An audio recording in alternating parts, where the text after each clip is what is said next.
got the three-part sales training program, which was here's your cards, here's your brochures, and there's the door. Just go out there and talk to people. I find that 70% or more of all companies do no sales training at all. And I had a person come up to me, it was really interesting. He came up to me at a seminar, and he said, I resent that. My company does a lot of training. As a matter of fact, I moved from another company where I was doing very well to this company, and we train all the time. But our sales are down in what is a reasonably good market. So I don't think there's a link between sales training and sales results. I said, let me guess. I bet you do product training. I bet you do training on your product, but you don't do sales training. He stopped. He said, oh my God, he said, you're right. That's all we do is product training. We train people on what's in the product and how it's made and so on. He said, and he sort of like his eyes were opening. He said, in my last company, we did sales training all the time. We trained people on how to go out and make appointments and talk to people and ask questions and determine customer needs and so on.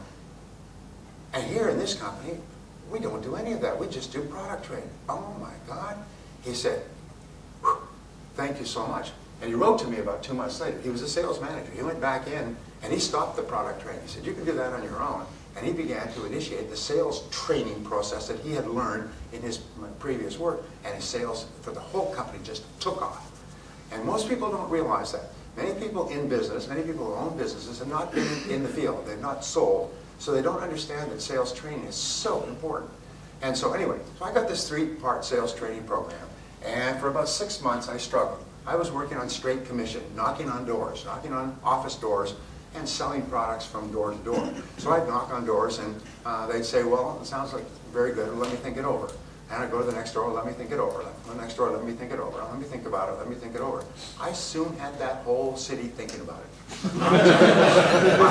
I expected at any minute the dam would break, the phones would fall off the hook, and all those people would have finally come to the conclusion to buy my product. It wasn't until later that I learned that the words, let me think about it or let me think it over, mean goodbye forever.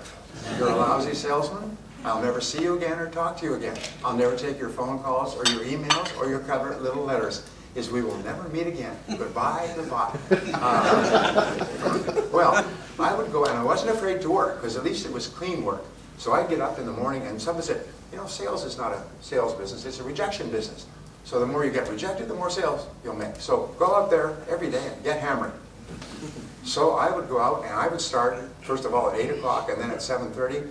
Pretty soon I'd get up at 6 in the morning and I'd be in the parking lot at 7:30 when people came to work. And I'd say, hello, good morning. I'd walk in with them. And I would work all day. Then I used to run from door to door so I could be rejected more often. And then at the night, in the evenings, I would go out and I would knock on doors in apartments and neighborhoods, home doors. And I'd work till 9 or 10 o'clock at night. And I still wasn't making any sales. And I just couldn't understand it. And this went on. Every so often I'd make one sale, which would keep me alive, just barely keep me alive to the next sale.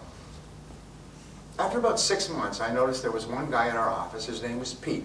And Pete would roll into the office at about 9:15. Customer prospect would come in. They'd have a nice little talk. Ho, ho, ho. You wouldn't know what they were saying. Customer would pull out a checkbook, write a big check, sign the order.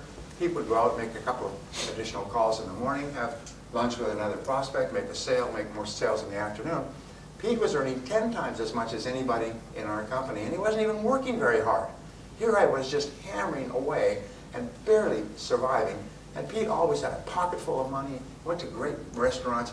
He'd walk into a restaurant and he'd peel off 10, 20 euro bills like a mafiosa, good fella.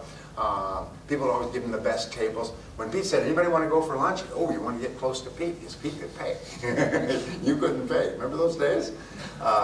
Anyway, so I went up to Pete and I did something that changed my life, and I hope it changes yours. I said to Pete, Pete, what are you doing differently? Or what are you doing that enables you to make so many sales? What are you doing differently from me? He said, well, show me your sales presentation. I'll critique it for you. I still remember that. I said, what? Your sales presentation? I said, you show me yours and I'll show you mine. Because I didn't have a sales presentation. I was doing the blah, blah selling. You know what the blah, blah sell is? Blah, blah, blah, blah, blah, blah. Recite stuff from your brochure, blah, blah. Say what clever things they told you to say in the office, blah, blah, blah, blah. And you hope that in the midst of this, they would say, stop, I'll buy. And it wasn't happening. And that's all I knew to say. It was just to talk fast.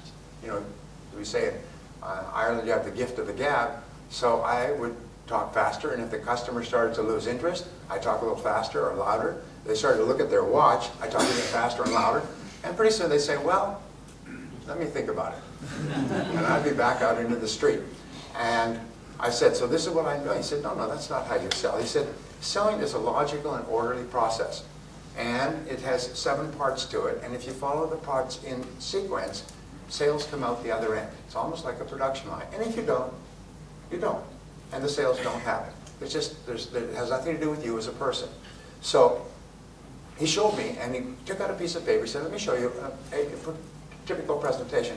And he started to show me a presentation, and he wrote it down, and I still remember. I can remember the time, place, spot, because it changed my life. What he showed me is that selling is logical, and if you follow the process, you make sales, and if you don't, you don't. And nature is neutral, and nature doesn't care. If you're a complete idiot and you're an immigrant and you arrive here and you don't know anybody, if you follow the process, you make lots of sales, and if you don't, you don't. I learned later that Pete, when he had gotten out of college, and he hadn't done particularly well, he got a job selling for a large company. And the company trained him. And they trained him for about 9 months. About half of the time in the office, in training, and half of the time in the field. And this is what the big companies do. The grown-up companies is what they do is in the office, in the field, like a windshield wiper, alternately. So you learn and you practice. And in IBM, they train you for 18 months. And at 18 months, if they are satisfied, for the first time, you can be alone with a customer. Up until that time, you're always supervised by a supervisor who goes out with you until they reach the point where they feel that you are capable of being alone with a customer for the first time. 18 months of training. And at IBM, and I worked for them about 30 times as a speaker, IBM then went on to conquer the world because their salespeople were considered the best salespeople in the world. They could go into any market, anywhere, any company, under any situation, and sell tens of billions of dollars worth of product. And once you met an IBM salesperson, there was a bounty on IBM salespeople. I worked with these personnel consultants or executive recruiters. They would be sent out into the field to see if they can get an IBM person. Hire them. If you can get an IBM person to come and work for us, we'll pay them anything. Couldn't get people away from IBM. IBM paid their people like kings and queens. They lived in beautiful homes because they knew that the whole focus from Thomas Watson Sr., who founded IBM in 1928, the whole focus was on the salespeople. Train them and train them and train them like an elite, crack military team. Whereas the other companies just standing there and say, yeah, here's your cards, here's your brochures. Couldn't understand why IBM was eating their lunch. I learned later, and I worked with probably 1,000 big companies and thousands of small ones. All the big companies train and train and train like crack athletic sports teams. And all the average companies take training indifferently. They maybe listen to a tape once or have a little pep talk in the office. And so what he told me was this is how to sell. Pete, by the way, could now go, after he had been trained, he could go into any industry or any company, in any economy or even any country, and he could be earning 10 times as much as another salesperson within 30 days because he was fully trained, almost like a chef or a diesel mechanic or a doctor. He had the training. All you had to do is put it in place. So he told me these things, and I always thought I had died and gone